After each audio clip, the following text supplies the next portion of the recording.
எல்லாரும் எப்படி இருக்கீங்க? நல்லா இருக்கீங்களா? இன்னைக்கு நம்ம என்ன பார்க்க போறோம்னா, என்னோட ஸ்டைல்ல ப்ளம் கேக் எப்படி பண்றதுன்னு தான் பார்க்க போறோம். ஆல்கஹால் சேர்க்காம வீட்டிலேயே ரொம்ப சிம்பிளா எப்படி பண்றதுன்னு தான் பார்க்க போறோம். வாங்க வீடியோக்குள்ள போய் பார்க்கலாம்.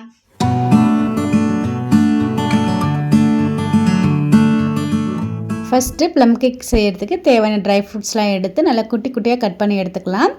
நான் இன்றைக்கி என்னென்ன ட்ரை ஃப்ரூட்ஸ் எடுத்திருக்கேன் பார்த்திங்கன்னா, டூட்டி ஃப்ரூட்டி, கிரேப்ஸ் வந்து பிளாக்கு க்ரீன் எடுத்திருக்கேன். அப்புறம் அது கூடவே வந்துட்டு பேரிச்சப்பழம், அப்புறம் பாதாம், முந்திரி அது வந்து கொஞ்சம் கொஞ்சமாக குட்டியாக கட் பண்ணி எடுத்துக்கிட்டேன். அது கூடவே கொஞ்சம் செரி ஃப்ரூட்டுமே எடுத்துக்கிட்டேன். எல்லாத்தையும் உங்களால் முடிஞ்ச அளவுக்கு வந்து குட்டி குட்டியாக கட் பண்ணிக்கோங்க. இல்லைனா கட் பண்ணும்போது வந்துட்டு முழுசாக இருக்கும்.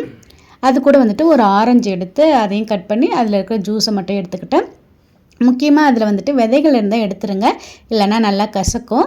அந்த உள்ளே இருக்கிற ஃப்ரூட்ஸுமே லைட்டாக போடுங்க, நிறைய போடாதீங்க, இல்லைனா அதுவுமே வந்து கசக்கும். நிறையா போட்டுட்டிங்கன்னா நல்லாவே வந்துட்டு கேக் வந்துட்டு கொஞ்சம் பிட்டர் டேஸ்ட்டில் வர ஆரம்பிக்கும்.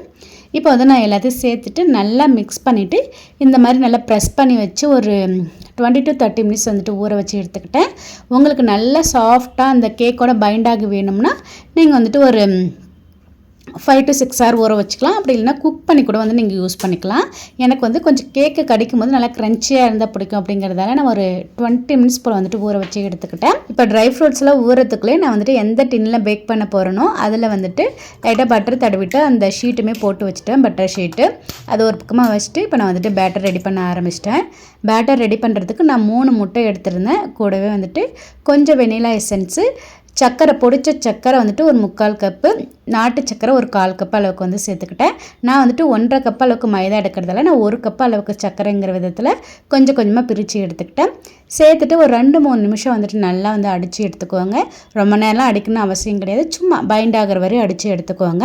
இப்போ இது கூட மாவு சேர்த்துக்கலாம். மாவுன்னு பார்த்திங்கன்னா நான் மைதா தான் எடுத்திருந்தேன். 1.5 கப் அளவுக்கு மைதா, 1/4 டீஸ்பூன் அளவுக்கு baking soda, 1/2 teaspoon baking powder சேர்த்துக்கிட்டேன். கூடவே ஃப்ளேவருக்காக கொஞ்சம் போல் வந்துட்டு கொக்கோ பவுடரை எடுத்துக்கிட்டேன். கொக்கோ பவுடர் வந்துட்டு ஒரு 3 ஸ்பூன் அளவுக்கு வந்து சேர்த்துக்கிட்டேன். இது சேர்க்கும் போது இந்த ஃப்ளேவர் வந்து எனக்கு ரொம்ப பிடிக்கும். கலருமே நல்லா சூப்பராக கிடைக்கும். உங்களுக்கு இந்த ஃப்ளேவர் பிடிக்காது, உங்களுக்கு ஒரிஜினல் ஃப்ளேவர் தான் வேணும் அப்படின்னு பார்த்தீங்கன்னா நீங்கள் பட்டை, சுக்கு பவுடர் இருக்குது பார்த்தீங்களா, அதை சேர்த்துக்கலாம். இந்த ஜாதிக்காய் பவுடர்லாம் சேர்த்திங்கன்னா நல்லா வந்து ஃப்ளேவர் கிடைக்கும். பட் எனக்கு அந்த ஃப்ளேவர் பிடிக்காது அப்படிங்கிறதால நான் கொக்கோ பவுடர் வந்து சேர்த்துக்கிட்டேன். கலருமே இது சேர்க்கும் போது நல்லா சூப்பராக இருக்கும். எல்லா மாவுமே சலித்து சேர்த்துட்டு நல்லா கட் அண்ட் ஃபோல்டர் மெத்தடில் வந்துட்டு மிக்ஸ் பண்ணி எடுத்துக்கிட்டேன். மிக்ஸ் பண்ணும்போது லைட்டாக கஷ்டமாக இருக்கிற மாதிரி இருக்கும். அது வந்து நம்ம பால் இந்த அப்புறம் வந்துட்டு எண்ணெய் சேர்க்கும் போது வந்துட்டு பேலன்ஸ்ட் ஆகிடும். நான் எடுத்த மெஷர்மெண்ட்டுக்கு வந்துட்டு 1/4 கப் அளவுக்கு பால், 1/4 கப் அளவுக்கு வந்து எண்ணெய் சேர்த்துக்கிட்டேன். அதுவே வந்துட்டு எனக்கு கரெக்டாக இருந்த மாதிரி இருக்கும். ரொம்ப அதிகமாக எண்ணெய் சேர்த்துட்டாலும் ரொம்ப வந்துட்டு ஆயிலியாக இருக்கிற மாதிரி இருக்கும். அதனால் நான் கொஞ்சமாக போல் வந்துட்டு எண்ணெய் சேர்த்துக்கிட்டேன். உங்களுக்கு வேணுன்னா ஒரு 2-3 ஸ்பூன் வந்து ஜாஸ்தியாக கூட வந்து சேர்த்துக்கலாம். சேர்த்துட்டு இந்த மாதிரி வந்து நல்லா திரும்பவும் கட் அண்ட் ஃபோல்டர் மெத்தடில் வந்துட்டு மிக்ஸ் பண்ணும் போது நல்லா சூப்பராக இந்த மாதிரி நல்லா சில்கியாக வரும். இப்போ பார்க்கும்போதே தெரியுது இல்லைங்களா, நல்லா ஸ்மூத்தாக சில்கியாக இந்த மாதிரி இருக்கும். இப்போ இது கூட வந்துட்டு நம்ம ஊற வச்சுருந்தோம் பார்த்திங்களா ட்ரை ஃப்ரூட்ஸு, அதை வந்து சேர்த்துக்கலாம். நான் வந்துட்டு மாவு எந்த அளவுக்கு எடுத்திருந்தேனோ அதே அளவுக்கு தான் ட்ரை ஃப்ரூட்ஸை எடுத்திருந்தேன். 1.5 கப் அளவுக்கு மாவு, அதே அளவுக்கு 1.5 கப் அளவுக்கு வந்து ட்ரை ஃப்ரூட்ஸ் எடுத்து சோக் பண்ணி வச்சுருந்தேன். அதையும் சேர்த்துட்டு நல்லா கட் அண்ட் ஃபோல்டர் மெத்தடில் வந்துட்டு மிக்ஸ் பண்ணிக்கோங்க. இந்த ட்ரை ஃப்ரூட்டும் மாவு வந்து நல்லா மிக்ஸ் ஆகணும், இல்லைனா மாவு தனியாக இந்த ட்ரை ஃப்ரூட்ஸ் தனியாக இருக்கிற மாதிரி இருக்கும். மிக்ஸ் பண்ணிவிட்டு நம்ம முதல்ல வந்துட்டு பட்டர் ஷீட் போட்டு வச்சுருந்தோம் பார்த்திங்களா ஒரு டின்னில், அதில் வந்து ட்ரான்ஸ்ஃபர் பண்ணிவிட்டு இந்த மாதிரி ஏர் பபிள்ஸ்லாம் எதுவும் இல்லாமல் சரி பண்ணி எடுத்துக்கோங்க. இதுக்கு மேலே வந்துட்டு டாப்பிங்ஸ்க்காக உங்கள்கிட்ட என்னென்ன இருக்கோ ட்ரை ஃப்ரூட்ஸு அதை எல்லாமே சேர்த்துக்கோங்க. நான் என்கிட்ட என்னென்ன இருந்துச்சோ அதெல்லாம் அடுக்கி வச்சுட்டேன்.